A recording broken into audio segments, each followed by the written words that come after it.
Bienvenue dans l'Essentiel, le magazine qui reprend toute l'actualité de la semaine au département. L'essentiel de cette semaine est consacré au pacte de solidarité territoriale. Le département a initié cette année ce nouveau dispositif d'aide et d'accompagnement en faveur des communes. Une convention qui prévoit une enveloppe budgétaire d'un montant de 90 millions d'euros disponible pour une période de 3 ans. Le 13 juin dernier, Saint-Pierre a été la première commune à signer le pacte de solidarité territoriale avec le département. Sillaos et Saint-André ont également pris part à cette convention. Le 25 juillet dernier, c'est la commune du Port qui signe son PST, une aide départementale à hauteur de 3 millions d'euros en investissement et de 500 000 euros en fonctionnement est mise à disposition. Ces fonds financeront, pour exemple, un projet d'accessibilité numérique en faveur des personnes âgées. Ce pacte de solidarité signifie qu'on va pouvoir figer une enveloppe à la fois en investissement et en fonctionnement parce que c'est important aujourd'hui de contractualiser entre collectivités compte tenu de la situation nationale où le gouvernement est en train de ratiboiser sur l'AAH, en train de ratiboiser sur l'accession à la propriété. Donc voilà, là où on doit mettre l'accent, où on doit mettre la priorité, c'est ce qu'on fait et c'est ce qu'on a fait avec ce pacte de solidarité. Bras-Panon est la 5e commune de l'île à signer son pacte de solidarité territoriale, soit 2,4 millions d'euros d'aide en fonctionnement et 600 000 euros en budget de fonctionnement. On va surtout aller sur l'accompagnement, portage de repas à domicile. Nous allons, pour continuer à en faire un peu plus, nous faisons 100 portages de repas à domicile, nous en ferons 200 portages de repas à domicile. Pareil, ce fonctionnement permettra de financer la sécurité des personnes âgées dans le cadre d'un partenariat avec des opérateurs qui aujourd'hui sont sur la télésurveillance de personnes âgées. Nous prendrons en charge avec le département 50% de la valeur du service dont ces personnes âgées en ont besoin. L'école primaire Ma Pensée à Bras-Panon est un établissement précurseur. Ici, les élèves sont dotés d'outils numériques pour suivre les enseignements. Tablettes et tableaux connectés sont désormais les nouveaux supports éducatifs. L'établissement, grâce au PST, ouvrira 2 classes inclusives qui accueilleront une vingtaine d'enfants autistes ou avec des troubles du comportement. Donc ce sont des classes qui vont être équipées, adaptées, neuves, qui vont être livrées pour la fin de cette année, début de l'année prochaine, et qui a une valeur de 300 000 euros. Salazie signe également son PST avec le département, une commune isolée qui bénéficie d'une aide de 2 400 000 euros pour son développement et son désenclavement. Nous sommes à l'ère du numérique, tout va très très vite maintenant. Il est important que nos écoles soient équipées de tablettes et que nous puissions avec nos enfants travailler sur cette ère du numérique et qu'ils puissent avoir ainsi un désenclavement. Le cirque de Salazie est un endroit enclavé et il est important que nous puissions avoir un désenclavement du cirque de Salazie. Mais c'est aussi d'autres projets sur l'eau potable, c'est des projets sur l'amélioration des routes et des chemins de Salazie, tout ça pour le bien-être de la population et pour son développement. Les projets de développement, qu'ils soient en investissement sur le territoire ou en fonctionnement dans le domaine social, sont soutenus dans le cadre du PST, un dispositif que le département souhaite rapidement étendre à l'ensemble des communes de l'île. Parce qu'il y a une forme d'urgence sociale. Les mesures sociales doivent être mobilisées rapidement. Nous voulons renforcer le lien social. Nous voulons renforcer aussi les mesures en termes d'équipement de proximité. C'est pour cela que je ne veux pas tarder. Je passe commune après commune, je rencontre les maires, les équipes municipales pour les signer et mobiliser les crédits. Moi, j'ai envie qu'on aille vite parce que la population l'exige. Il y a des attentes fortes et ces attentes doivent être bien sûr satisfaites à travers ces pactes de solidarité. Je suis content, je remercie les élus, les services administratifs qui nous accompagnent sur ce dossier. Le bonus de cette semaine est consacré aux vacances. Partez à la découverte des équipements culturels du département.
L'essentiel de cette semaine est consacré au pacte de solidarité territoriale. L'essentiel de cette semaine est consacré... L'essentiel de...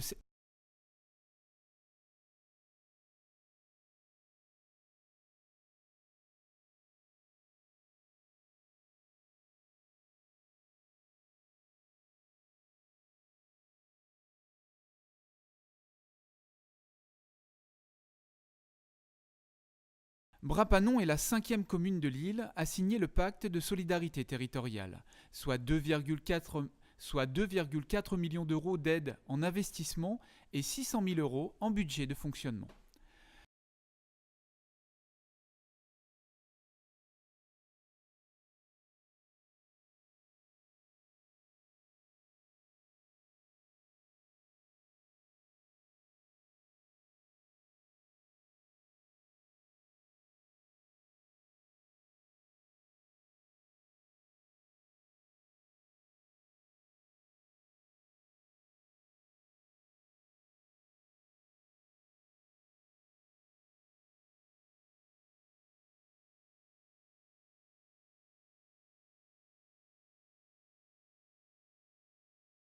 L'établissement, grâce au PST, ouvrira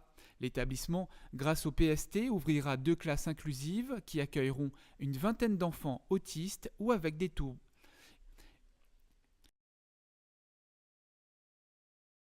Salazie signe également son PST avec le département, une commune isolée qui bénéficie...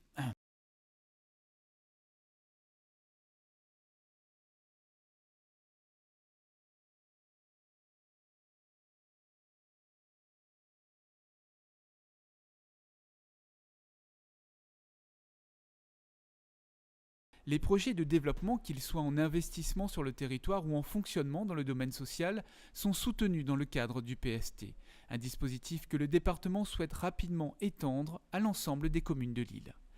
Les projets de développement, qu'ils soient